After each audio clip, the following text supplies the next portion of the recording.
of the EULAC PerMed Personalized Medicine project financed by the European Commission. And we have here the coordinator of the project, Dr. Esther Rodriguez, and she's going to give us a little bit information on the project itself. Then we, first of all, I would like to thank also Paula Garcia and Flavia Paixão that really were elemental for putting this webinar together. And after Esther's words, then I will present the two speakers today. So Esther, please, the floor is yours. Thank you, Manuel. Thank you, and I'm glad to see you all. Good morning and good afternoon to everyone. Shall I share my screen? May I share my screen to show a few slides?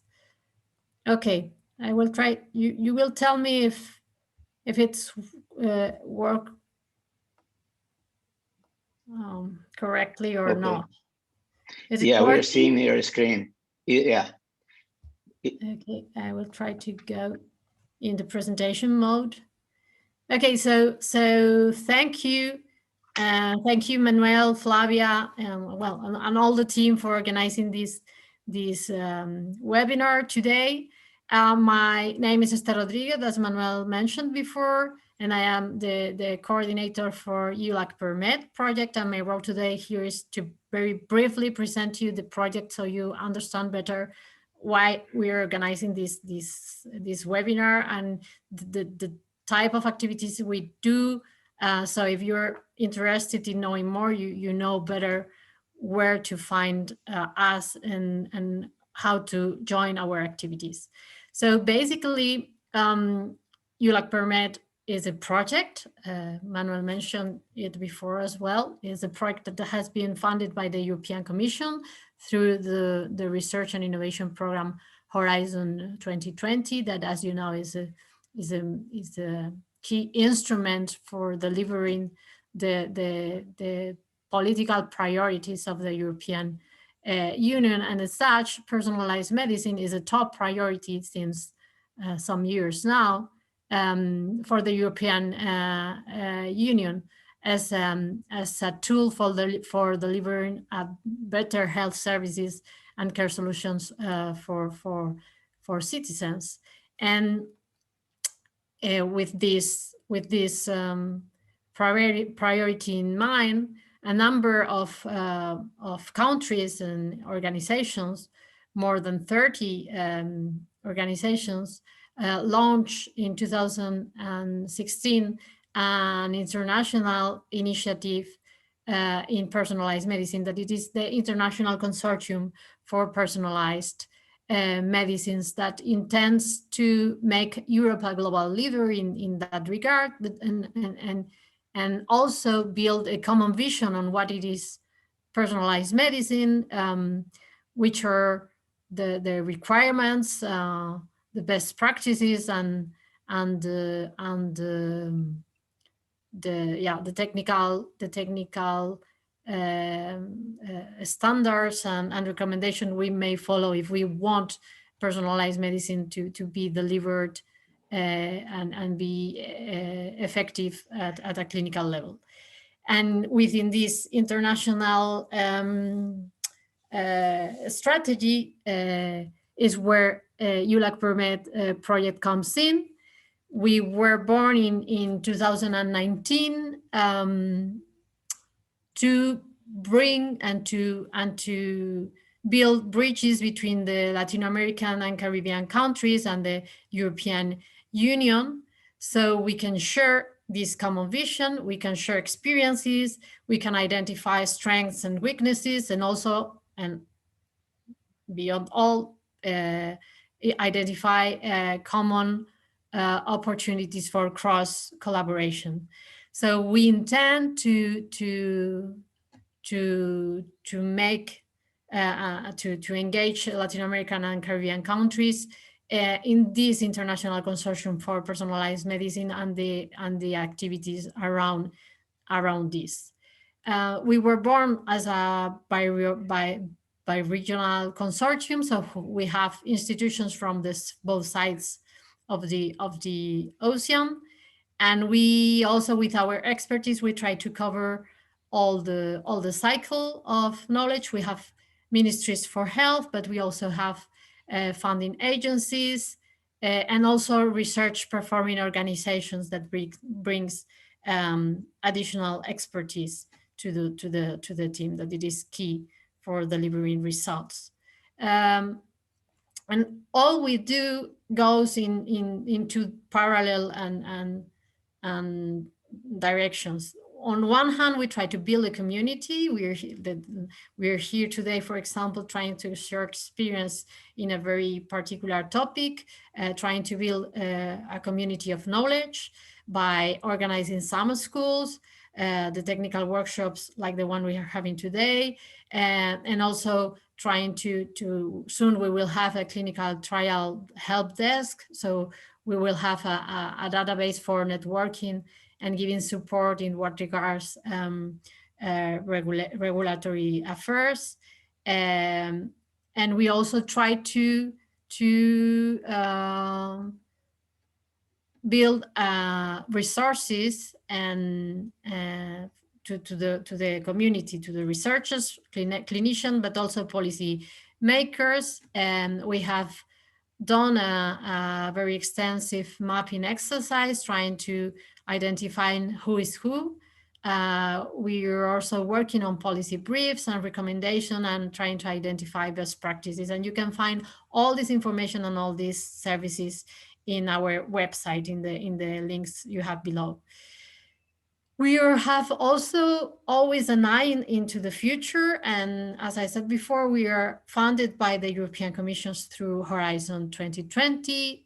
The new program for research and innovation at European level, Horizon Europe, has just kicked off. And there will be many opportunities there also to collaborate. And in that regard, we want to be also a connector between the two worlds.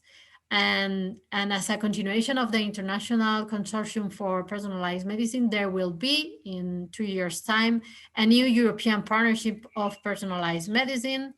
And we also want to be there as part of the conversation.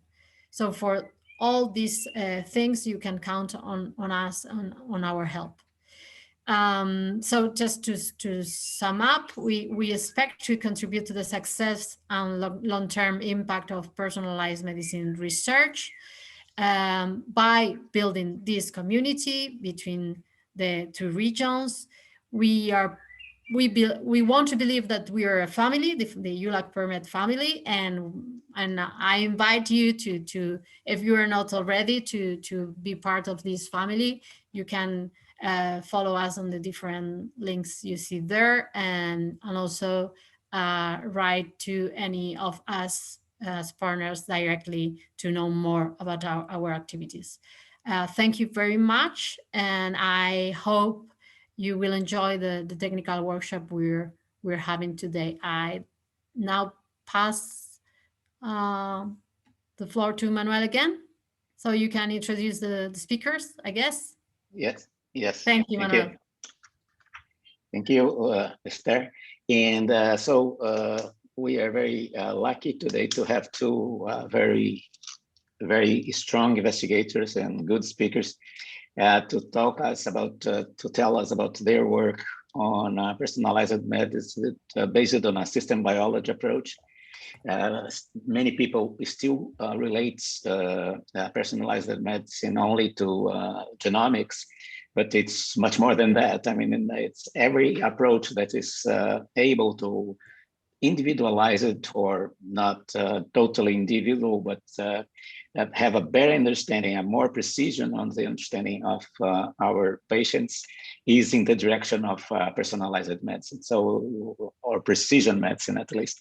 And so this is, I mean, to have a feel of the contributions in two different areas. So the first one is going to be Bruno Andrade, the first speaker. Bruno is an MD, Brazilian MD, with a long period at NIH in the US. He now coordinates several projects around the world. and works on infectious diseases mainly and nutrition, but he's going to talk with us today on HIV. And then we are going to have a presentation by Martin Hoffman-Apitius that is is a molecular biologist, PhD on molecular biology, but with a long strong scientific production on several aspects of not only system biology, but data-related health. And it's mainly on neurology, and he's going to talk to us today on really the bridging the different words on this, knowledge-based mechanistic modeling. And that the modeling of neurological diseases, you may imagine that's not a simple problem to test, to deal with. And so we are very lucky to have both of them. And in order to save time for their presentation, that is the really the strong point of this webinar. I will give the floor to Bruno to start his presentation. Thank you very much, Bahal, for the introduction. It's really a pleasure to be here today, given that Bahal was my PhD advisor. So, and now we work together in a number of projects. Let me try to share my screen in the presentation mode. So what we are really doing today is to discuss and show just a little piece of work that we actually do. And I filtered this to focus on HIV. We have a number of other studies.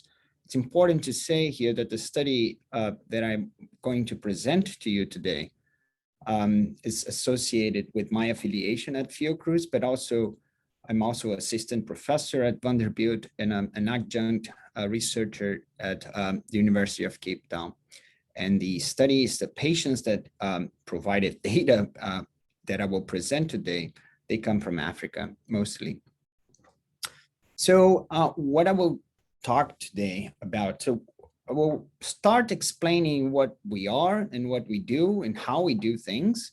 And the idea is exactly to corroborate with the principle of this network. And I just following what Esther just mentioned, that when I study this network and this consortium, I don't know how to actually define this initiative that you guys have. I think that what we do is really in line with the idea of precision or personalized medicine in infectious diseases. And I will try to make this a few points here to make this statement, to reinforce this statement. So we will show some pieces of data in which we apply systems biology to characterize systemic inflammation in persons with HIV, and trying to define what are the really important aspects that we can identify in systemic inflammation that can be used to either predict adverse outcomes or unfavorable treatment outcomes, as an example, as listed here, or also find targets that can be molecules that can be targeted as in a precision medicine approach. So the data that we deal with and the studies that we perform are everywhere. So we built a network, and it's called Report, TB Report, and we have clinical sites in many countries that are highly endemic for TB and also HIV. We have Brazil, South Africa, India, China, Philippines, Indonesia. We are expanding every year. We open in a new, so we opened in Thailand last year. And what we do is we have this network that has harmonized clinical protocols in which we characterize patients and then in cohort studies and to promote research capacity in these countries, but also to have central data repositories and also a centralized biorepository with samples. And we run observational studies to identify candidate biomarkers or clinical biomarkers that can predict mostly treatment-related outcomes. But also we have this platform in which we build additional studies with more interventional initiatives like clinical trials. And the nature of that, this is mostly funded by NIH, but we have Gates Foundation, we have WHO, and many Wellcome Trust and other funding sources.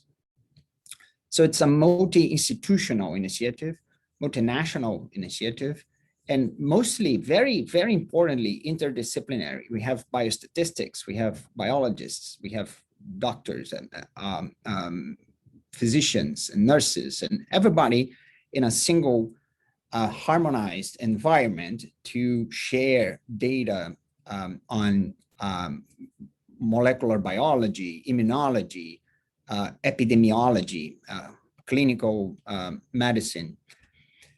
And in addition to that, we talked to other consortium like ACTG, it's a clinical trial consortium. I'll show some data from that, and Insight, which is also an HIV-related consortium. And what is the point of all that? Like what we try to answer with these things. So basically, what we want to do really is to understand why and the reasons and the determinants of these different outcomes that I'm about to describe when someone is exposed to a microbe or it can be a virus, can be, in fact, actually, we have studied and employed systems biology in a number of infectious diseases, such as leishmaniasis, then malaria. We have a couple of studies with different viruses, dengue virus, chikungunya that is not listed here, Zika virus, and then hepatitis B. And more recently, we initiated with tuberculosis like 6-7 years ago, and HIV. And then last year we initiated a new era of the putting efforts in different adventures, let's say this way, with diet and using what we created, this idea of systems neutrology, using systems biology to understand tools to understand nutrition and diet, and also diabetes. But anyways, following this scheme here, upon exposure to a microbe, an individual can literally just not get infected. It's someone that is resistant to infection. And we really don't understand that because these patients do not show up in the clinic often. And they are just, they never even knew that they were exposed. But then there is a population that is susceptible to that infection. And then among those, you can get infected, but then do not develop any disease. And in TB, there's a term called latent infection that is actually changing over time. And we know now that latent infection is not always associated with latent latency in the bug. So the bug is actually replicating and inducing inflammation, but somehow these patients do not develop disease. And we call this resistance to disease or disease tolerance. But then there are like another class of individuals that they get infected and then they develop disease.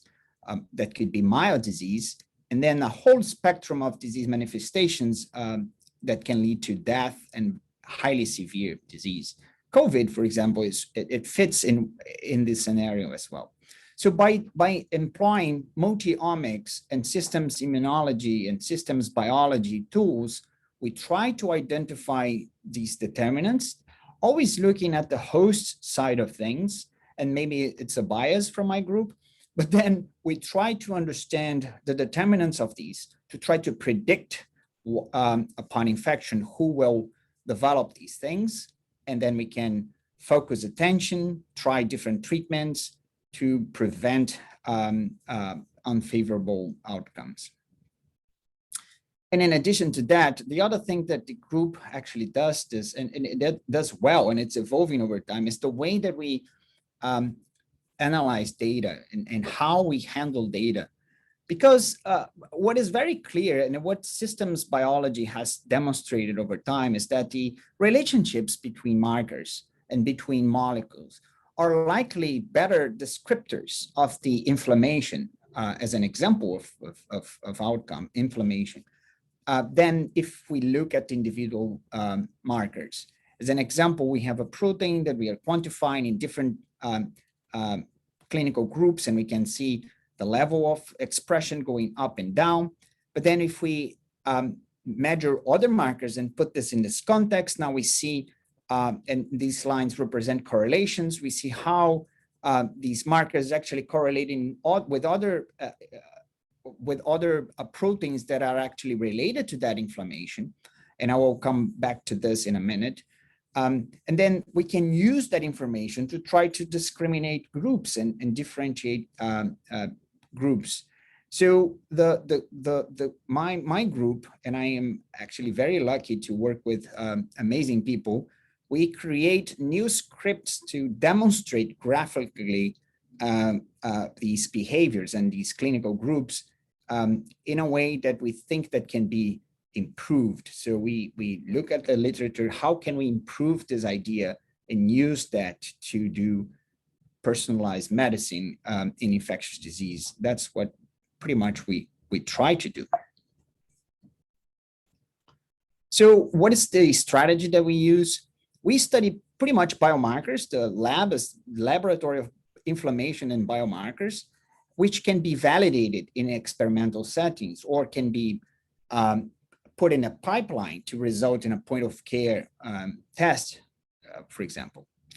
Then we prioritize hypothesis-driven approach, which is kind of contrasting with many people that have an idea that systems biology is actually hypothesis generating rather than hypothesis testing.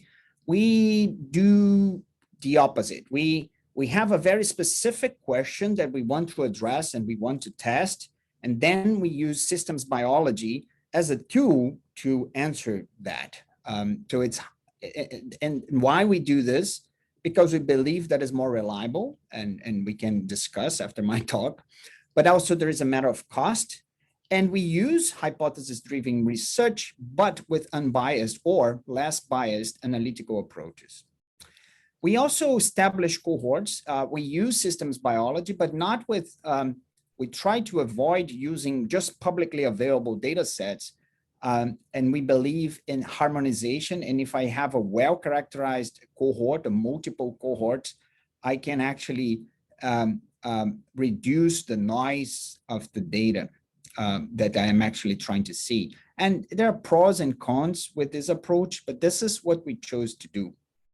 And then to have these different patient populations with heterogeneity, like genetic heterogeneity, we do perform multinational studies whenever it's possible. So here today, I will talk about HIV and then TB.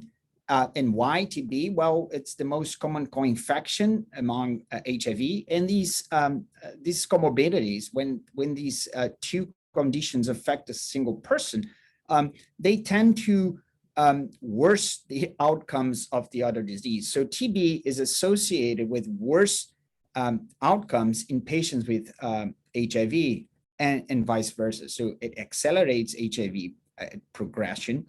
And also HIV is associated with progression of tuberculosis. And I will try to make a point here why we still need to study more and more these conditions. Well, among the factors that associate with increased risk to TB is HIV. HIV is among the top determinants of risk to TB. Something is up here with the slides. So the other thing that is important, these conditions are highly prevalent in low-income countries and which are devastated by many scenarios, including COVID. But then people that have TB and also HIV, they usually have negative sputum smears, which makes the diagnosis hard to do. And also they have atypical radiographic findings. And also clinical presentation is usually atypical.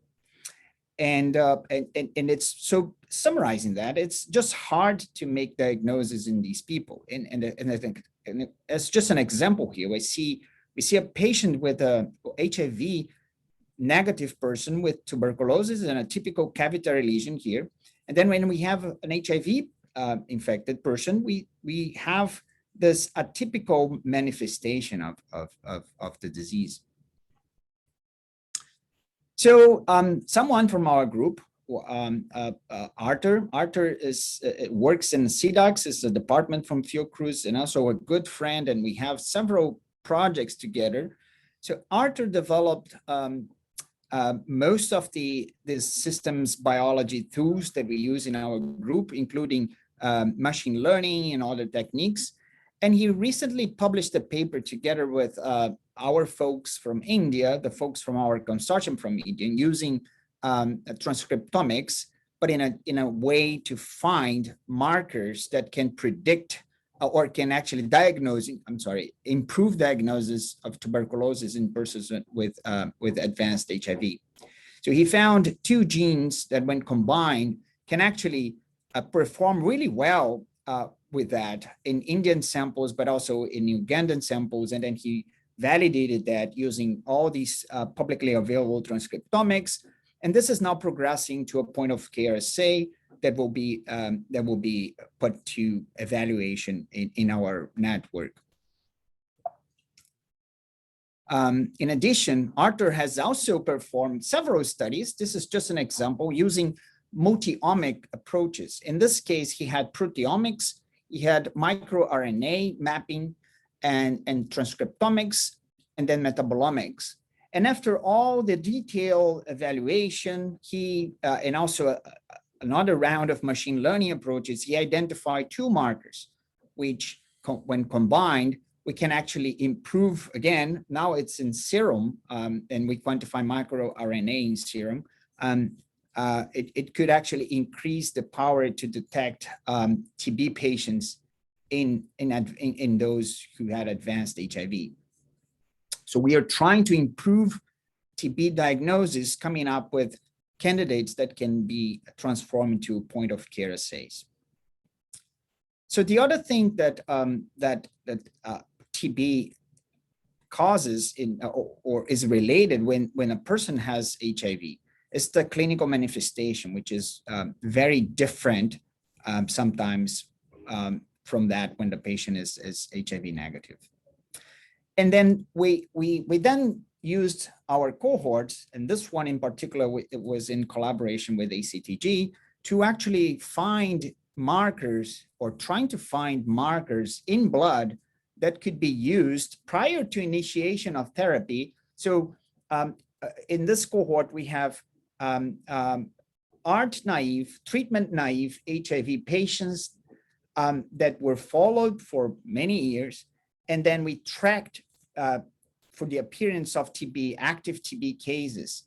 And then we used data from baseline when these patients were admitted, and then just trying to find what markers were associated with appearance of incident TB. And we found a number of markers which, like was concentrations in the plasma, could actually were inversely correlated with time that these patients develop active TB. So when we have high level of many of these markers that are shown here, you progress to TB earlier. And we can see in this heat map that patients were ordered by time to active TB. So these folks right here, they develop TB early, and then those right here develop TB at later time points. And we are not showing here folks that did not develop TB, okay? Then now I will focus on our population from South Africa. We have the opportunity to work in Kailicha. Kailicha is a large Islam community. It's the largest township in South Africa. It has a lot of HIV and a lot of TB. And most of the cases of TB, 60% of cases is associated actually with HIV, which makes a very important scenario that can be explored in either diagnosis, but also treatment options and prediction models to find what's going on with this population, and also study the determinants of this high susceptibility of this population. So we have explored many aspects of that, of those patients. We described cellular populations that could be used to predict one syndrome that I don't have time to talk about this today, but it's a weird inflammatory syndrome caused by restoration of immune responses. It's a very interesting thing that we can actually discuss in another setting, and on other markers that could also predict. So we are always trying to find markers that can predict different outcomes. But in this particular study that just came out in Lancet Microbe, we have multiple cohorts that we used from South Africa in different slums, and the physicians that worked with us with Elsa de Bruin, Nisha Rockwood, and the head of the department that I worked there is Robert Wilkinson. They assembled this different cohorts. I'm not going to go into details. We did a proteomics approach in plasma, and then we filtered the top markers that were differentially regulated. And we saw that, well, this is just a summary of the entire population. We saw that the concentration of these markers indicated here in a heat map with higher concentrations in yellow, lower concentration in blue. We saw an important dynamic change in the concentrations of these markers, many of them dropping during treatment of tuberculosis in this population, and then some just increasing over time. And this is just a summary.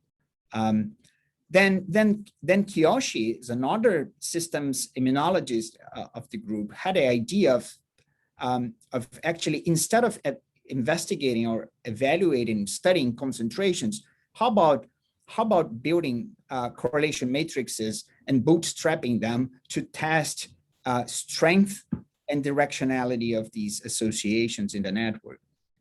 So we basically studied our population over time and found that markers were highly connected in a given time point in our cohort, and those markers will change over time. So the most important nodes, which are shown here with the largest circles, are the markers that contributed the most for this highly connectivity between these things.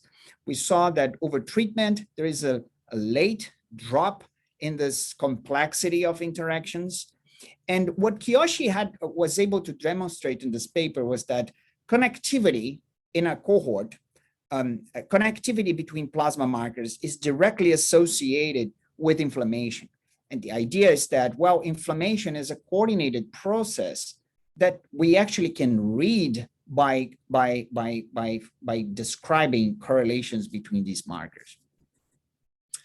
We can actually quantify the contribution of each marker in these networks over time, and then in every bootstrap for every subsampling of patients.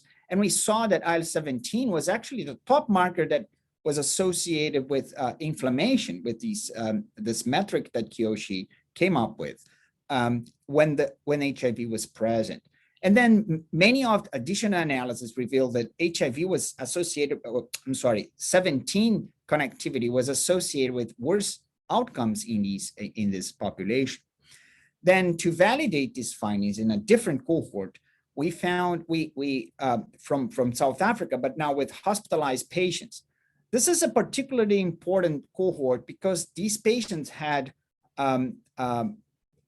mycobacteria in the bloodstream of those patients. So they were highly immune suppressed and then and had TB on top of that. And this was in collaboration with Graham Mankies and his team from South Africa, and was published in PLOS Medicine. In Graham's cohort, what we found is, well, patients that died, they could be stratified in two subgroups. Those who died early, less than 10 days of diagnosis when they were admitted at hospital, and then what we call late death. So this is just showing the distribution of death. And then when we rank it, and we did very similarly to the CID paper that I showed to you a minute ago, we found that patients with early death had a signature of high levels at baseline of many of these inflammatory markers that were associated with activation of innate immune responses. We did many comparisons, and when we compare the early death cases with those who survived, we found higher plasma levels of a number of these proteins and lower levels of other proteins. And the late death, the magnitude of these changes was diminished. We then, this is just which molecules were differentially modulated or differentially expressed between these groups. And we found this module of analytes that were uniquely expressed or differentially regulated in early death. And then the second module that represented changes that were more specific for those who died later. And then we found that if I use the analytes in a correlation, a canonical correlation model, I'm actually able to identify those who died early with a high accuracy before they actually die. So maybe identification of these patients before development of the outcome is key, so I can optimize clinical management for this particular population. We performed a different kind of correlation analysis, but we also found that early death was associated with increased connectivity. So the population that died early, they do have more inflammation that can be read or inferred by highly connected networks. We used the connectivity of IL-17 in the second cohort that we just described, and we found that, well, I can use data on IL-17 to predict death in this secondary cohort as well. And that's what is summarized in this paper from our group that just came out. So Arthur came out again in the population of these hospitalized patients, and we did a microbiome analysis of the bloodstream. And we found that patients who died early, they have a reduced diversity of this microbiome. To our surprise, the blood of these patients are full of microbes for some reason. And we have many hypotheses that we are working on this right now. One of them is leakage from the intestines when you have increased inflammation. And we have a paper cooking right now describing those changes. But Arthur was very intrigued when we found that although we have more bugs growing in the blood of these patients, the diversity reduces in those that died early. And when we go and try to depict what actually is going on, many of these bugs are actually increased. And to our surprise, TB is there. And I don't really have time to go through this, but what Arthur has found is that when TB shoots up in the bloodstream in patients with advanced HIV and TB, there is a decrease in diversity and then early death. And that's what's going on right now. But then in summary, the take-home messages that I want to point out here is that we developed a comprehensive analytical approach to investigate specific biomarkers in several countries and focusing relationships rather than just concentrations of these markers. HIV infection dramatically impact relationships between these markers and really kicking up the systemic inflammation, not only in a quantitative way, but in a qualitative way that can be described and maybe influenced by host-directed therapies. And then we found that 17 is a big player in these phenomena and directly predict worse outcomes. And then death in persons with HIV is associated with a reduced diversity in the microbiome of bloodstream. And that is directly associated with this expansion of mycobacterium species. I would like to thank many people. Just the people that are listed here are directly related with the data that I presented, and our funders, Wellcome Trust, Gates Foundation, NIH, WHO, and our NGO that promotes career of early scientists and physician scientist at, let's call it Momster. Thank you very much. Okay, thank you, Bruno. And we are going to have the questions after the second presentation.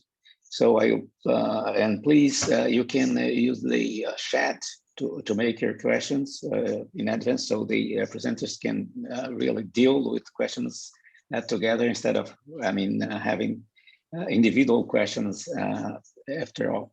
And then I have the pleasure to give the floor to Martin Hoffman-Apitius to make his presentation. Please, Martin. Okay, can you see my slide? Yeah. Okay, wonderful. Yeah, thanks for giving me the opportunity to talk to you about work we have been doing in the field of neurodegenerative diseases. It's actually a slightly ambitious paradigm that I want to allude to, which is doing it all comprehensive approaches that integrate all data, all knowledge in an entire indication area to ultimately enable precision medicine. So I will try to convince you that this is possible in the next minutes. So I come from the Fraunhofer Society. All you need to know about Fraunhofer is that it's Europe's largest applied research organization, maybe the world's largest, I don't know. We're pretty big. And we work strongly with industry. That means we try to translate scientific findings into application. The department that I lead is having three areas where we focus on. One is information extraction, text mining, image mining, and so on. That is something we do with respect to named entities. So named entities are gene names or disease names and so on, and their relationships in text. The other focus that we have, technical focus that we have, is disease modeling, which directly builds on our text mining capabilities, because we do a lot of knowledge-based modeling. I'll show you an example for that. And we have a indication focus in that field, because you cannot be equally good in all different indications. That's an illusion. You always need some a lot of domain knowledge and domain understanding. And we focus on neurodegenerative psychiatric diseases. Recently, we have been working on COVID-19 as well, just to help out with our technologies in the pandemic. And the third group, headed by Holger Fröhlich, this is our AI and data science group. They are really good in doing stuff that is called hybrid AI, that takes, for instance, knowledge graphs that we produce in the disease modeling group directly into patient stratification and mechanism-based stratification approaches. If you want to assign a sort of slogan to our department, and it's all about making scientific content available for computing and actually compute on it, so and use it. The fundamental thoughts that are underlying our approach to the rather challenging field of neurodegenerative diseases is that the data in any given indication area may be actually complex, diverse, scattered, incomplete. We all know that. We all come across those challenges every day when we work. They are very heterogeneous, but they are not infinite. I have been involved in genome sequencing quite early. And I remember that 3 months before the human genome was actually published, people from human genome science were giving talks talking about at least 140,000 human genes. That was 3 months before the draft of the human genome was published. That means, people can go wrong when they do estimates of numbers of genes or so. The important thing is, in the end, you can actually count and you can enumerate them, the objects that we deal with. They may be huge, the numbers, but they are finite numbers. The knowledge in any given indication area may be complex, diverse, scattered, incomplete, and even contradicting, yet it can be formalized.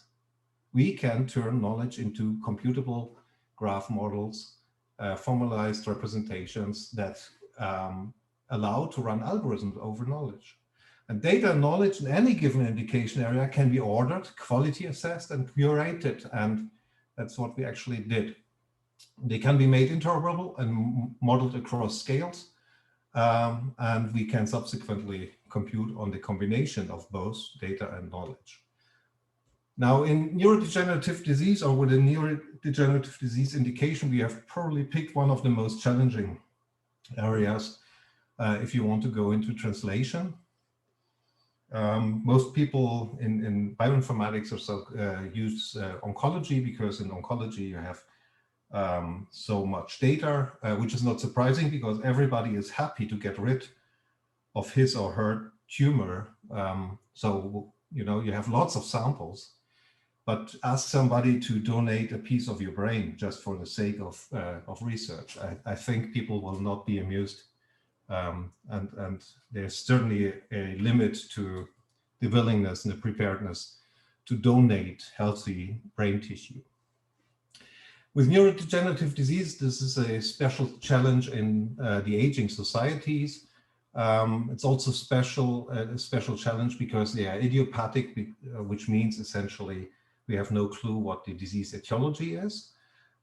In the drug development, drug discovery and development field, they are characterized by a very high attrition rate that has prompted most of the big pharma companies to stop CNS programs, in particular to leave the neurodegeneration, Alzheimer and Parkinson field. There's other neurodegenerative diseases, of course, like demyelinating disease like multiple sclerosis or frontotemporal dementia and so on. I talk mostly about Alzheimer's and Parkinsonism. So, and then there's huge heterogeneity of data, a dominance of a very limited number of animal models, and these are typically humanized mice that carry some disease allele of the amyloid precursor protein, for instance, plus several other engineered mice that are very prominent and that are used by everybody. And there's also a limited number of patient-level studies, descriptive studies that dominate the field. So far, the pharmaceutical industry has been rather unsuccessful in targeting those mechanisms that are believed to be the key mechanisms, the key disease mechanisms, pathophysiology mechanisms in Alzheimer's. This is just a chart that shows that 54% of all approaches in the Alzheimer field are targeting approaches that target the amyloid cascade. So far, all the attempts, including now most recently Biogen's aducanumab approach, which was bringing some hope for trends in time, were failing, and there's no light or at the horizon in sight. There's also a huge discrepancy, by the way, between preclinical transgenic mouse models and clinical situation, because in mice, in these transgenic mice, you can actually cure the deposition of amyloid beta plaques. There are more than 300 published treatments that cure AD in mice if it's ectopically induced amyloidosis. We have been actually publishing a couple of years ago a paper where we were tracing the investment of the pharmaceutical industry at a per mechanism basis. We could do that because we had built the world's largest inventory of disease mechanisms for Alzheimer's disease. I come to that in a minute. So with all these different, here are all the different, I'm not sure, do you see my cursor? Yes, we do. Okay. So this is just the different targeting strategies of the core, what is believed to be the core disease pathways of Alzheimer. And despite really billions of dollars or euros, whatever you want, in that field, there's no Alzheimer cure as of today. And therefore, people are getting desperate. There are no therapeutic areas that are more pressing and frustrating than the neurodegenerative diseases, is what Maria Laura Bolognesi wrote 2017 in a review on drug discovery in neurodegenerative diseases, just highlights and illustrates the frustration in the community about the lack of treatments. And for us, that meant it's time to step back and to try to get really a complete picture of what's going on, because we had the feeling that people are focusing and getting trapped in their few disease hypotheses that are not explaining the entire story. Question is, of course, what does it mean to get a full picture of an entire indication area? How do you step back and how do you get the overview? What are ways to integrate, for instance, data from controlled experiments with knowledge that is being published? And what are the means of validation of the resulting hypothesis with real world evidences? And how can we leverage the most from data science and AI in our indication area? In particular, is there a way to overcome the scatteredness and the heterogeneity of the available data, in particular patient-level data? And finally, what are the algorithmic approaches that help us testing new data coming in, being generated, including real-world data, for their concordance with our conclusions, our state of knowledge? So what you need in order to estimate whether something, a pattern or a signal in data is really new, is that you have a formalism that tells you what you already know and what signals you have already seen. And that's exactly what we are after. So the action that we took was we actually did it all. We generated an overview on all relevant data. We revisited and recurated the majority of all omics, multi-omics data in the field. We re-annotated them using shared semantics that we have built over years now in the field, curated them, made them interoperable, generated a well-curated representation of the majority of the relevant knowledge. I cannot claim that it's really all relevant knowledge, but it's certainly the vast majority in computable knowledge graphs. We have built those knowledge-based models and challenged and validated them using data from various preclinical and clinical sources. And we developed the proper algorithms that, for instance, take a priori knowledge into account or allow for an association between what we know about pathophysiology mechanisms and data. So essentially running data against knowledge. We therefore can say today, and this is a journey of almost 10 years that I've been reporting or referring to here, what I can say is that we do not only firmly believe, but we have also shown that it's possible to collect all data and all knowledge in entire indication areas. It's a hell of work, but it's doable. We can show that we can organize all data and all knowledge in an indication area in computable forms or format. And we get better and better every day with the algorithms that run new incoming data against models of disease.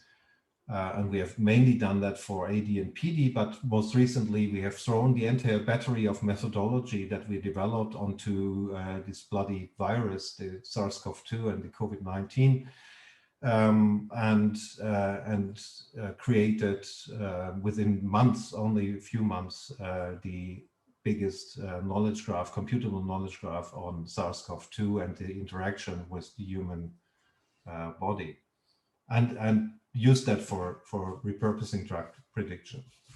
Anyway, so what have we shown so far? We have shown that holistic approaches can be used to generate mechanism-based taxonomies of neurodegenerative diseases, essentially allowing to stratify patient subgroups based on the disease mechanisms or combinations of disease mechanisms. The underlying is a concept of mechanism-based taxonomies of disease that have been published in 2011. And that is a nice idea, that we go away from the classification of disease based on clinical phenotypes and so on. The roots of our disease taxonomies are in the 19th century, actually. William Farr in the middle of the 19th century. This is where our ICD taxonomy comes from. And as we have seen also in the previous talk, it's time really to define disease and disease subtypes and in a different way, actually, typically based on mechanisms, on patterns that are identifiable, reproducible, and prognostic. Data and knowledge can be made largely interoperable. We have developed the proper software for that. I have no time to go into any detail on that side, but you will see that in the future, you will have data and knowledge being manipulated or being analyzed in a simultaneous fashion based on graph algorithms that are unprecedented in history and that make things much, much easier. And we are also able to integrate new readouts like digital biomarkers. With digital biomarkers, and we see this flood now of digital endpoints and digital. Today I heard the term coined digitomics. So there's a new omics term for digital readouts, but anyway, there's a flood of digital endpoints and sensors and handheld derived readouts coming now. And what we don't know is how the digital readouts relate to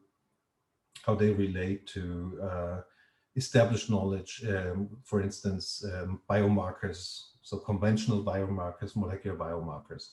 And that's something that we have tackled in the RADAR ID project, where we could show that you can actually embed digital biomarkers in models of progression of Alzheimer's. So now I promised to you that I show you how we formalize knowledge and how we capture and represent knowledge in an anti-indication domain in graph models. Well, what we use is a syntax that's called BEL. The BEL language squeezes biology into a rather simple syntax, or tries to capture and represent biology in a rather simple syntax. You know, things like modifications and increase and decrease relationships, or has variant relationships. It is way less complex than SBML, and therefore it's easier to handle. What we do is we capture entities and their relationships from millions of papers using automated text mining. For high quality graphs, we still do expert manual curation and develop ways to identify subgraphs that are representing key pathophysiology mechanisms. What you see here in the center is the huge hairball of the Alzheimer graph, so to speak, the diseased state graph that we have generated Alpha Tom Kodamolil has done that and published that in 2015 already. And since then, the graph has grown.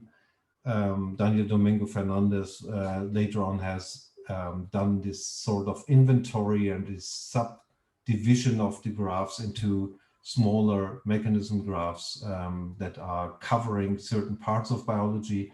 We have done that also with the idea in mind to make our graph models more, get them closer to the pathway notion that is widespread amongst clinical researchers and biologists. Everybody knows what a pathway is, but when you talk about mechanisms, it becomes a bit more complicated, because what we encode in these graphs is spanning really from the gene and epigenetics and genetic variation level via the proteins and chemicals and their interactions to biological processes up to the clinical level in the neurology field. That means we can easily encode cognition tests and the up or down regulation, the progression of the cognitive decline, for instance, in such a graph. So that's multi-scale, and it's also inherently multimodal, of course. The second thing, and that's more recent, and that was also a hell of work, was getting the ultimate, producing the ultimate overview on the patient level data. A lot of people are talking about the new times now that we see with the COVID pandemic and the international collaboration. We tried actually at global scale to organize patient level COVID data, and we contacted more than 400 colleagues and data study owners in the world and got back something like 10 data sets. So that just reflects how much global collaboration really means when it comes to data sharing. All our hope now is, of course, in federated data modeling and federated learning that makes the need obsolete to share actually data. You share in the end the models, but let's see how far that leads us. This is now, a new silver bullet, and in my life I have seen too many of those to believe that now with one paradigm shift we solve all the problems that we couldn't solve the last 30 years. Anyway, in the Alzheimer field, and this is what I'm showing you here, we have in the meanwhile collected all the major longitudinal Alzheimer's study, patient level study data. Out of 24 that are out there, we have 20 so far, which indicates that there are still a few data owners who do not share data, but we have mapped them actually. That is an overview here, which is limited. It's the previous version of our analysis tool that shows only 9 different studies. In the meanwhile, it's 20. And it shows what modalities we have. We have been doing mapping of all the studies onto each other based on at the variable level.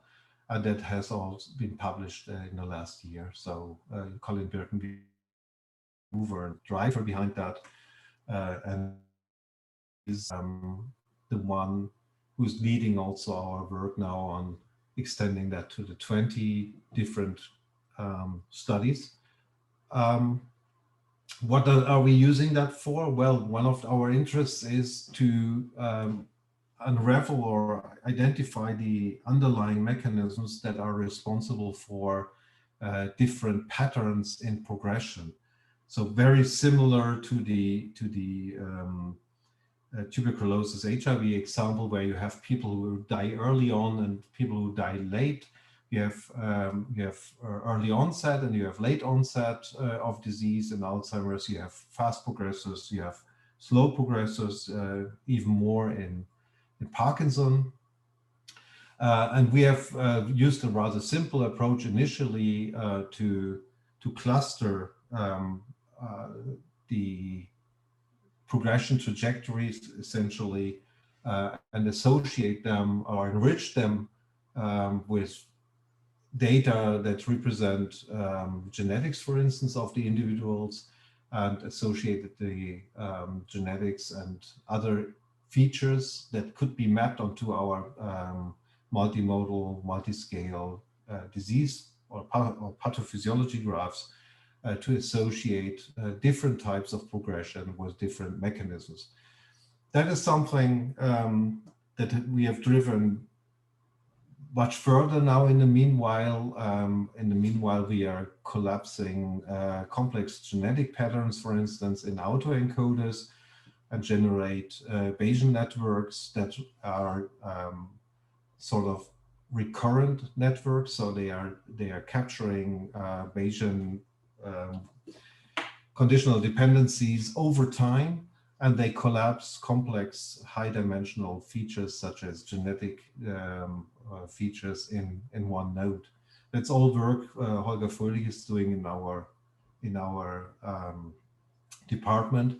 Those variational autoencoder Bayesian network models are ideally suited also for the synthesis of synthetic data sets, because you can use them in a generative fashion and produce meta cohorts that are synthetic and that represent a collective of patients characterized by certain mechanisms. By integration of mechanism graphs into these networks, you can actually run what-if scenarios with defined influence of certain mutations, for instance, on certain proteins. Work that Yasemin Salimi and Colin Birkenbiel in my team have been doing recently is aimed at comparative progression modeling, actually, in the Alzheimer field. So what they did, and this is again sort of descriptive statistics, but it's a bit more advanced, are they took the multiple cohorts that we have collected and trained multi-state models individually that essentially describe the risk of going from control to MCI and from MCI to AD. This is the oversimplified progression in Alzheimer's. You have a baseline, the control state where you have mentally or cognitively normal, and MCI, mild cognitive impairment, is the first state where you start forgetting things, where you typically people realize I have a problem. I don't remember things from the past anymore. I don't remember things that I've done 5 minutes ago or so. And then if that is really progressing, this is typically the pre-state before you develop real Alzheimer, with all the fatal consequences in the end. I have that directly in my family. I've been witnessing this now with my mother-in-law over the last 10 years, and I can tell you it is one of the worst things that can happen to you in your life. If you lose everything, you're not yourself in the end anymore. Anyway, what we did so far was actually trained multi-state models that describe the conversion from the baseline to the mild cognitive impairment state, or from mild cognitive impairment to Alzheimer, the diagnosed Alzheimer state. And we compared the probability of conversion for the individual studies, and then we developed an approach to measure cohort similarities based on those probabilities, and computed the similarity between those major cohorts. That funny enough has never been done before. So the community was actually working all the time with these individual studies, but nobody did any sort of systematic statistical comparison between them. And therefore, we never knew whether one cohort could serve as, for instance, the validation cohort for a machine learning model trained on one cohort or not. That was very fundamental work that Yasemin and Colin were doing here. And that is now in press in Alzheimer's and dementia. One of the things that I already mentioned is the upcoming now, the massive surge of digital scores, digital endpoints. The neurology and psychiatry field in particular is adopting these new approaches rapidly, very rapidly. There's a lot of apps because they are easy to program and they can be widely used by normal people. You know, you can recruit via apps, you can perform studies easily via smartphones, and in particular with the neurology and psychiatry domains, that's actually quite neat because the functions you test for are functions that you can measure in the interaction with a smartphone. So Altoida is a small company that is part of the RADA-ID consortium. It's an IMI project, the Innovative Medicine Initiative project. And Altoida is doing things where they augment reality with, they test the ability of people to remember where things have been put. So they put a you know, a toy or so, or a figure, some cute dog or whatever that does not exist in reality necessarily. It's like a Pokemon finding exercise. They put it somewhere in the natural environment of the person who tests his or her own mental capacity. And they have a variety of tests like that, where people place stuff and try to find it back again. And then you have the readout in a digital format, and that's being reported. And you can correlate that or connect that to mobility patterns, for instance. And Altoida was so kind to share data with us on their experiments that they did. And since they had some variables that are overlapping with the variables that we see and that have been measured in the big referential studies in our domain, this is the so-called ADNI study, the Alzheimer's disease neuroimaging study. We were able actually to integrate the digital scores into the big picture of the representation of the ADNI study in such a Bayesian variational autoencoder modular Bayesian network. And the funny or the cool thing is that the digital readouts are actually predictive for other variables in the model that have never been measured in the patients that use the digital devices. And how do we know that they are predictive? Because we followed up with those patients later on using other readouts. And with that, actually, we prove that digital devices can be used or as surrogate or simple surrogate markers for other more complicated invasive procedures in the neurology field. In neurodegeneration, you typically take spinal fluid, and everybody who knows that procedure knows that it's not the most pleasant thing to do. Good. I don't know how much time do I still have, because I would skip that here if I'm running short of time. Are you still with me? Is it still interesting? Sure. Okay. Okay. Very quickly. Okay, very good. Yeah. So one thing we did, coming back to the dilemma of the pharmaceutical industry. You know, what you see here is not a galaxy in space. Actually, this is the human brain pharmacome, and the human brain pharmacome is all the disease mechanisms in neurodegenerative diseases plus all the drugs and the drug-target interactions, so all in one huge graph network. We have been recently been using that graph to to identify, first of all, subgraphs that have a chance for drug repurposing approaches. So querying, that was essentially querying the graph. using the framework we have built for graph manipulations. We identified a p-tau mechanism subgraph as a good candidate for the identification of upstream controllers, upstream of the post-translational modification of tau. Tau, if you don't know, tau is one of the hallmarks of Parkinson and Alzheimer.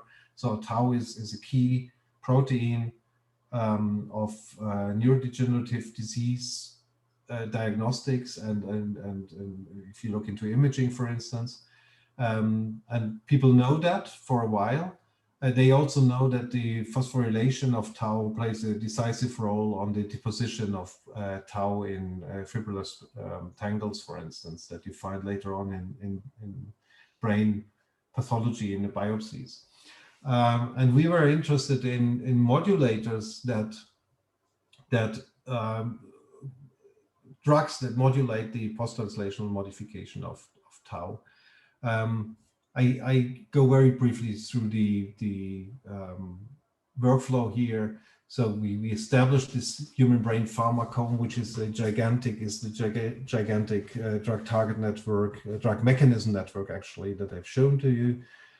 We extracted all the phosphorylated species of the tau protein from the knowledge base, looked into all the causal relationships or cause-effect relationships that are influencing tau phosphorylation, looked into all the druggable proteins that were linked in the graph, came up with 43 druggable proteins. Amongst those that are linked to the phosphorylation, 43 of them are druggable.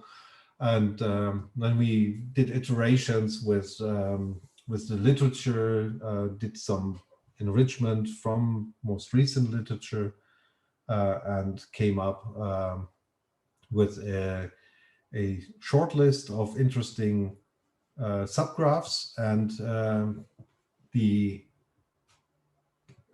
ability to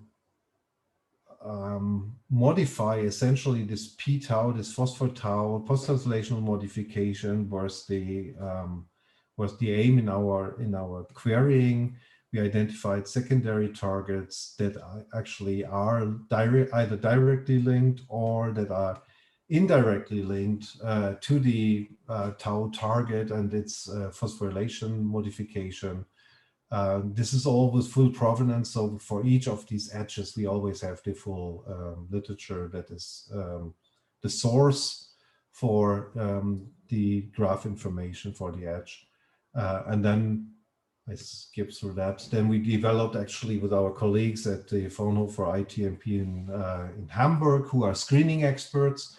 We developed a specific tau assay and assayed for the ability of drugs binding to HDAC6. This is a histone deacetylase. Those people who are a bit in pharmaceutical biology know HDACs as very promiscuous, so it's not a trivial assay here. Came up with a couple of candidates that are interesting as specific inhibitors, and we are currently characterizing compounds that are all from a repurposing library, I should say, candidate compounds that are prescribed in the real world. What we are lacking currently is the real-world evidence data, the prescription data, that could tell us about a diminished risk or diminished prevalence of Alzheimer in those people being treated with those compounds. But we may get these data now from the US via IBM. Quite expensive, but prescription data are available in the US. So now, finally, the precision medicine link in the brain simulation field, and this is what we are doing together with Petra Ritter, and she was so kind to share these slides with me. Petra is with Charité, and she's the coordinator of the Virtual Brain Cloud project. And I should say that Petra Ritter is famous, together with Victor Girsa, for the virtual brain. The virtual brain is a simulation engine for the human brain. It's a whole brain simulation engine. fantastic. It's very impressive, but it's completely devoid of the world that I was telling you about the last 20 minutes or so, or 25 minutes, whatever. How long I'm talking, I'm not sure. So Petra's world is a brain simulation engine, and my world, as you have seen, is the knowledge and data world of dementia. And we thought we'd bring those two worlds together. And that is the backbone of the Virtual Brain Cloud project, which aims at personalized recommendations for neurodegenerative diseases. I already mentioned Petra is a Charité, and they have a virtual research environment where they store, for instance, imaging data, neuroimaging data. The virtual research environment is a core facility of the Charité. And what we're currently doing is we're taking actually individual brains and compute them in the virtual brain with their individual parcellations. So our brains are very individual when it comes to brain regions, the parcellation and the connectomes, and both is being computed by Petra's team. We contribute all the graph models that I've shown to you and actually allocate and map those graphs to the brain regions and the cell types where we have evidence from literature that these brain regions and cell types are actually expressing or using these pathophysiology mechanisms. So essentially, it's a mapping exercise first of literature, from the graph to the literature, from the literature to a ontology that is supporting brain anatomy mappings. It's called Uberon. The Uberon ontology and the mappings of the mechanisms with the Uberon ontology is being imported into a atlas that's called Glasser, and the Glasser atlas is actually the one that is being used in Charité, and that is used in the virtual brain to map essentially, or to do this parcellation and to do individualized brain representations. And in this video here, it doesn't run already, good.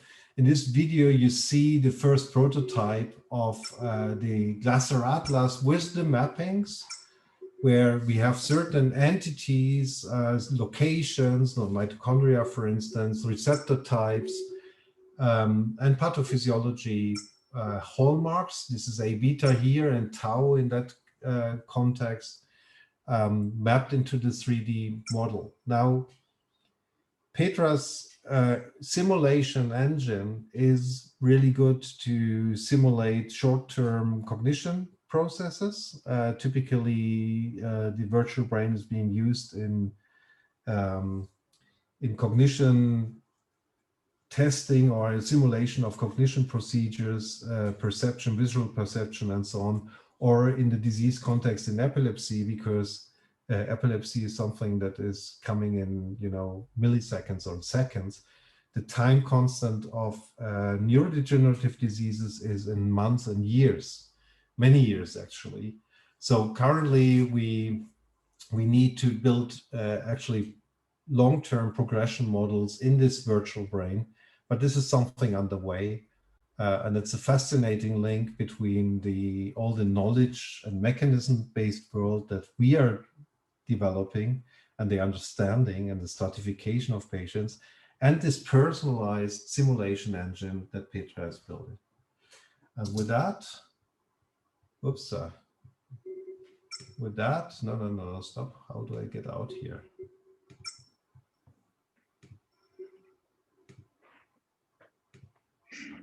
Now I can't leave this presentation again, but I'm at the end anyway, so I mean, we can, sorry for that. I'm not sure how can I proceed? There. Okay. This is Petra, Petra Ritter, and I'm very grateful that she was pushing and building this bridge from her world of the brain simulation world, which is brain structures, brain connectomes, brain processes in the millisecond to second world, to the neurodegeneration world that I live in. And as you see, there's still lots of challenges to be tackled. It's just the beginning, but it's already fascinating to see how we bring those two worlds together. And with that, I'm done, and thank you for your attention. Okay, thank you very much, Martin. It was a very stimulating and a nice presentation on a very advanced field. So maybe if somebody has questions, can raise their hands, or for both presentations.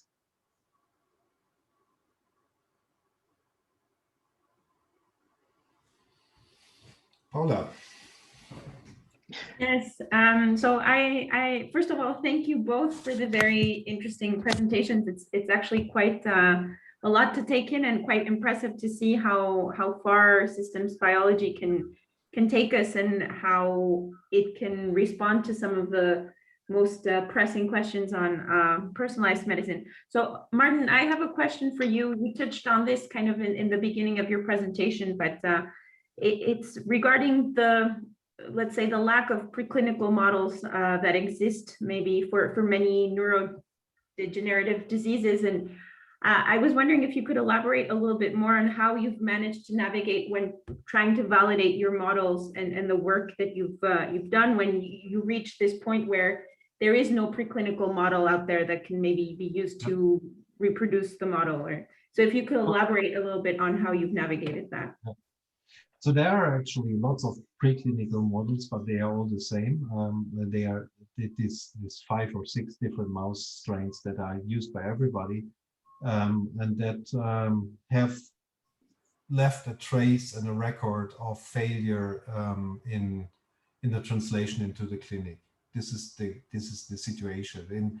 And there's a cultural war ongoing between people in neurobiology who use rodents and believe they can make the inference to the situation in humans, and those who say we have now a long track record of failed translation from the mouse situation, from the rodent situation into the human clinical situation. I belong clearly to the latter ones, and I see that more and more clinical translational researchers are now turning away from rodent models in general, or they use them only for very specific questions, but not as a Alzheimer, drug development model anymore, because that is really, that time is over. Like measuring cognition in mice and so on, and memory in mice with swim tests and so on. Even pharma industry is completely fed up with the lack of reproducibility, for instance, in the memory tests. So what people are doing now is they validate actually in independent cohorts. This is why our comparison, or the systematic comparison between cohort data, is so important. We have in the autonomy project that I was leading a couple of years ago, we have recruited our own Parkinson cohort and had our independent validation cohort that was actually instrumental to show that a mechanism-based stratification of Parkinson patients is possible. I didn't show that because that would have, taken another 15 minutes or so. But yeah, we focus actually more on patient level data more than ever, and deep phenotyping and long-term observational studies become more and more important. In the neurology field, I don't know how it is in infectious diseases, but in the neurology field, animal models are really of very, very limited value. That's a very important comment, Martin. So in infectious diseases, historically, the basis of immunology that we know about infectious disease, it comes from the experimental models. But then recently, with the advance of systems biology, it became clear that we are really not reading the same thing in the experimental models, similar to what you find. Then I think it became more clear that we need. That's why we took the initiative to actually expand the sites and have. So I think what's going on in infectious diseases is for a long time, and maybe for neurodegenerative diseases as well, for a long time, we tried to avoid heterogeneity. It was just bad to find differences. Then now, because we can see complexity better with these tools and with these approaches, we actually love complexity. So I think just trying to visualize how these the infectious disease studies will progress, I think we will use less and less mouse models to understand disease, and we'll try to accept and digest the complexity of our patients. Absolutely. I agree. And there's a new patient centricity, or a human centricity, because it's not patients always. It's people who use their smartphones and regular reporting, patient-reported outcomes or subject-reported outcomes, we should call them, in the neuro field, where you monitor your cognitive level by changing batteries of cognition testing. They have to change because we adapt too easily to the tests. So we optimize ourselves for tests, and therefore, when we do smartphone tests, we have to always change in order to avoid that people train too much their own processor up there, on their networks up there. But this is something there's actually a parallelism to the infectious diseases where digitalization gives us new ways of reporting of incidences, of outbreaks, of people reporting on their progression and their recovery and so on. So stuff like that. This is adding a new dimension, and I'm quite happy about that. I think we really see a dramatic change in the way we identify, for instance, subtypes of response patterns, also response to treatments. Yeah.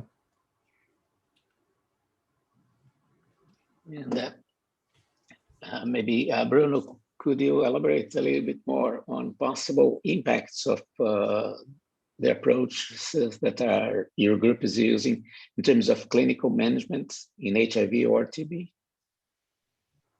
For sure. So the first thing that we tried to do, and when we had the idea to initiate this this approach in infectious diseases, the first thing was to optimize diagnosis, and can we identify better the patients, and then we are talking about diseases like HIV and TB that are sometimes very hard to identify people with these infections, and then especially in areas that are like low resources. So we try to optimize diagnosis. Then now I think what we are doing, Bahao, is we're trying to identify specific types of patients that could benefit from an optimized care. And this optimization could be just, I will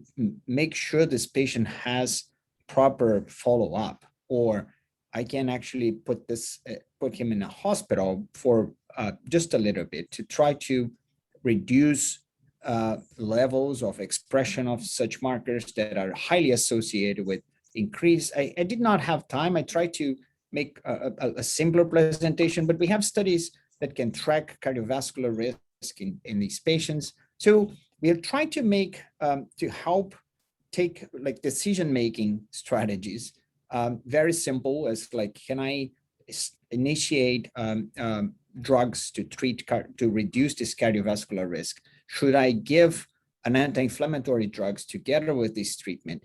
Should we treat the patients with metformin? We have this large clinical trial which is ongoing now. We are testing that based on a biomarker. Should we initiate prophylactic therapy, so TB prophylactic therapy in patients with HIV, and who should be treated with that? So I think this is one aspect of it. But then there is a third aspect, which is by identifying combination of molecules or environments by means of how these molecules correlate with each other, we can propose new host-directed therapies. One of the first studies that we've done this with mouse data and then patient data was maybe implying the possibility that manipulating IL-1, interleukin-1 in TB could shift the inflammatory balance towards a phenotype or a disease endotype that is less severe and with increased chance of responding better to therapy.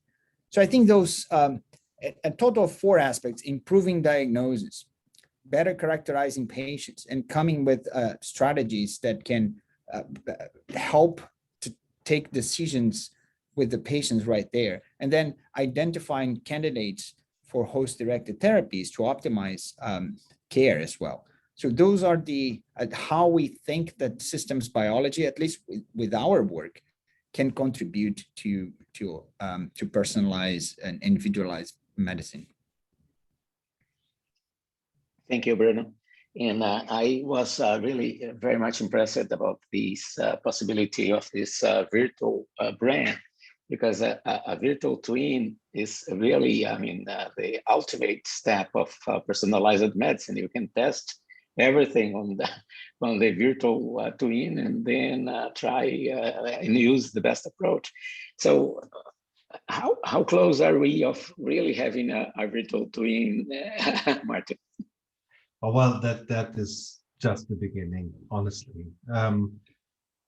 Petra would probably make a big plea now for, you know, how close the brain simulation is to practical application, but you have to be aware that the imaging, the resolution for the imaging that is underlying the reconstruction, the in silico reconstruction of your personalized brain is quite demanding. It's typically 3 to 5 Tesla machines and so on, or at least 1.5 Tesla machines that you need. It is something where people need to be monitored. Then if you do that over time with tasks they have to perform whilst they are being measured and imaged and so on. So I think it is far from a routine, but it's nonetheless very important that we start doing this sort of analysis. And when you look at the age research and how machine learning has helped to predict, you know, actually the time when you will die or so, or when we all will. This is possible these days based on your feature sets. When we can morph people and we can simulate how you age, if you continue smoking or whatever, or continue an unhealthy lifestyle, we can do that already today. And I think it is thinkable, and this is probably the first application of the virtual brain to optimize brain health, so prevention. You have your brain and you simulate what happens with respect to neuron loss if you follow a certain lifestyle. And I think it does not even need to be really precise. It's just important that we tell people, if you have too little sleep for a long time, we know already from epidemiology that sleep is a major factor. And actually our grandparents knew that, because they always sent us early to bed, you know, and they said children need to sleep a lot. And that sounds so funny and so trivial, but it's absolutely true. So sleeping, a good sleep is one of the preconditions for a healthy aging brain, and we can simulate that. We may be able to simulate that even for groups of people without having the need to have everybody, imaged in a 5 Tesla NMR machine. So I think in general, the entire personalized brain simulation stuff is currently still far from being applicable. We are early research. If you're in Europe, you know that we deal always in grant applications with the technology readiness levels, and there we are somehow at 1 or so. So technology readiness level is experimental early. I don't want to raise too big hopes in that field, but on the side of drug development and drug discovery and drug development in neurology and psychiatry, where we have a real pressing need of coming up with new drug interventions and better understanding of drug-based or nutrition-based prevention, I think there's good chances that we see research applications of this virtual brain earlier. Okay, thank you. More questions? Paula? Yeah, I have one more question. It's more, let's say, on a more philosophical, less technical level. But as you know, the EULAC PerMed project is part of a family of projects that support the IC PerMed, and really the ambition is to continue moving personalized medicine forward. So from your perspective, what would you say, where would you say we should concentrate more efforts if we're trying to move systems biology and personalized medicine forward? Is it more of a, do we have bigger gaps or hurdles to get over in terms of training? Is it, funding that I'm pretty sure I know the answer is always we should push in every direction, but from your perspective, where do you see we should be focusing efforts? Training, awareness, funding? Awareness, we still have a huge gap between the classical clinical study world and the generating insights through clinical control studies and studying the world, studying what happens outside, what happens during routine clinical caretaking or with normal people. And I think awareness of the need to bridge between the well-controlled world of a clinical trial and the real world situation outside. This is something that we have to learn and to improve on. And digital devices is just one example that make that really easy. And I think awareness on that side, what's possible now by blending different information types and different modalities and different types of measurements. If that can be achieved, then we are a big step forward.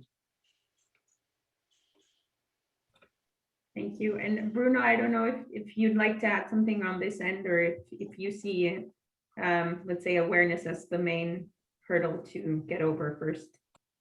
I totally agree.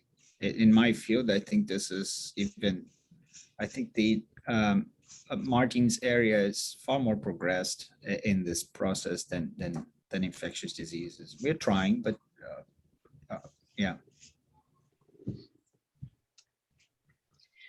Okay, I guess we don't have more questions, so I would give the floor to each speaker to make a final comment or a wrap up, and then we can probably finish our session.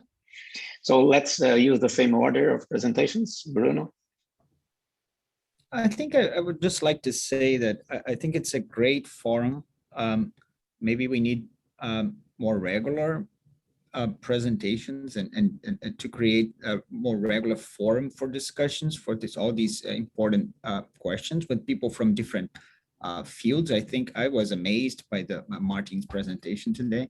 And I think it's healthy to do that.